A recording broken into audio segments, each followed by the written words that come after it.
జగన్ హైకోర్టులో పిటిషన్ వేశారు. 900 మంది భద్రత నాకు కావాలి, ప్రాణహాని ఉంది, కూటమి 980 మంది ఎంతమంది 900 మంది అంటే చిన్న గ్రాములు ఓటర్ల సంఖ్య. నాకు తెలిసి ఒక గ్రామ పంచాయతీకి సంబంధించిన ఓటర్ల సంఖ్య అంటే ఒక గ్రామ పంచాయతీ అంతా సెక్యూరిటీ జగన్మోహన్ రెడ్డి అడుగుతున్నాడు. అంటే ఒకసారి మనం కూడా ఆలోచన చేసుకోవాలి. ఈరోజు కావలసిన మా డిపార్ట్మెంట్ వాళ్ళని అడగండి, ఎవరినైనా అడగండి, ఏదైతే ఎక్స్ సీఎంగా ఆయనకి ఇవ్వాల్సిన Z+ సెక్యూరిటీ ఈ రోజుకి కూడా కంటిన్యూ అవుతుంది. సీఎంగా ఆయనకున్న సీఎం ఇంతకు ముందు ఆయన సీఎంగా ఎంజాయ్ చేసిన భద్రతను కల్పించమని ఇప్పుడు అడుగుతున్నాడు. ఒక ఎక్స్ సీఎంగా ఇవ్వాల్సిన భద్రత అంతా కూడా ఎక్కడా కూడా డ్రాప్ చేయకుండా యాజ్ ఇట్ ఈజ్గా మేము ఇస్తున్నాం. అటువంటిప్పుడు సీఎంగా ఉన్న భద్రత ఈయన అడిగితే ఎలా ఇస్తారండి ఎవరైనా? ఎక్కడ కూడా ఏమి వైలేట్ చేయట్లేదు.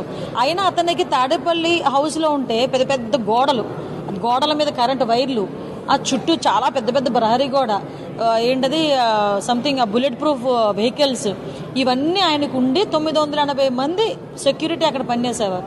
అంటే నేను ఇందాక చెప్పినట్టుగా ఒక గ్రామం ఆయన గురించి పనిచేసింది. సంఖ్య ఎంత ఉంటుందో అంత సంఖ్య పనిచేశారు.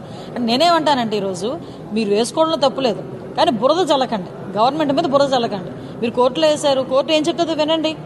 అంతే తప్పించి ఈరోజు మేమేదో మీకు సంబంధించిన భద్రతను మేమేమో ఆపేసామని చెప్పి ప్రజలకి మభ్యపెట్టడానికి లేకపోతే ఏదో రకంగా బురద చల్లడానికి ప్రయత్నం చేయడం అనేది తప్పు.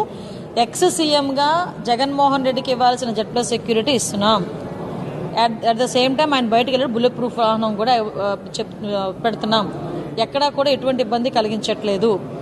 ఆయన కావాలని బురద చల్లుకుంటున్నారు, ఆయన కావాలని కోర్టుకు వెళ్ళారు తప్పించి అంతకుమించి ఇందులో ఏమీ లేదు. ఇంతకు ముందుగా సీఎం లాగా మాకు ఇలా చేయమంటే ఎక్కడ అవ్వదు. అంటే పిటిషన్లో ప్రధానంగా నాపై కోడికత్తి దాడి జరిగింది, ప్రాణహాని. కోడికత్తి దాడి జరిగిందని ఇప్పుడు గుర్తొచ్చిందండి? 5 సంవత్సరాల తర్వాత గుర్తొచ్చిందా కోడికత్తి కేసు గురించి? మరి 5 సంవత్సరాల ముందు అతను సీఎం అవ్వడానికి కారణమైన కోడికత్తి కేసు ఆయన సీఎంగా ఉండేటప్పుడు ఎందుకు దాన్ని రిజాల్వ్ చేసుకోలేకపోయాడు? ఎందుకు ఒక్కరోజు కూడా కోర్టుకు వెళ్ళలేకపోయాడు? ఈ రోజు వరకు ఆ కోడికత్తి ఆ విషయంలో ఒక్కరోజైనా కోర్టుకు వెళ్ళిన సందర్భం మీరు చూసారా? ఎన్నిసార్లు కోర్టు ఆయన్ని కోర్టుకు ఆహ్వానించింది? ఏదో ఒక వంక పెట్టుకుని కోర్టుకు వెళ్ళడం మానేశాడు కదా. మళ్ళీ ఈ రోజు కొత్తగా ఆ డ్రామాని ఎందుకు బయటకు తీసుకొస్తున్నారు ఆయన?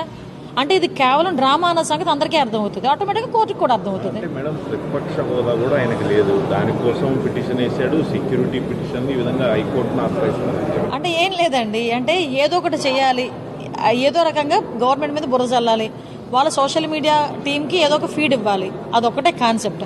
ప్రతిపక్ష హోదా రాదు లేదు అన్న సంగతి ఆయనకు తెలియదా? ఇంతకుముందు సీఎంగా పనిచేయలేదా ఆయన? సీఎంగా పనిచేసినప్పుడు చంద్రబాబు నాయుడు గారిని కూడా ఒక్కొక్క సందర్భంలో మాట్లాడాడు కదా అసెంబ్లీలో కూర్చొని. ఏం మాట్లాడారు? మీ వైపు నుంచి అటు నుంచి 3-4 ఇటువైపు వస్తే నీకు ప్రతిపక్ష హోదా కూడా ఉండదు అన్నారు. 10% కంపల్సరీ ఉండాలి, ఆ విషయం రాజ్యాంగం చెప్తుంది ప్రతిపక్ష హోదా రావాలంటే. మరి ఈరోజు నాకు అర్థం, లీగల్ అఫైర్స్ని తీసుకెళ్లి కోర్టులో పెట్టి కోర్టులో నేను తేల్చుకుంటాను అనడంలోనే అతని అవివేకం మనకు అందరికీ అర్థమవుతుంది. అతనికి ఏం లేదండి, ఏదో ఒక రకంగా గవర్నమెంట్ మీద బురద చల్లాలనే కాన్సెప్ట్ తప్పించి ఆయనకి ప్రతిపక్ష హోదా లేదని తెలుసు, రాదని ఆయనకి కూడా తెలుసు, అంతకుమించి వేరేదేం లేదు. అక్రమ కేసుల బాధితులు ఈరోజు కోకొల్లలుగా ఈరోజు అర్జీలకి అని చెప్పేసి గ్రీవెన్సెస్కి రావడం జరుగుతుంది. అందులో భాగంగా ఈరోజు నేను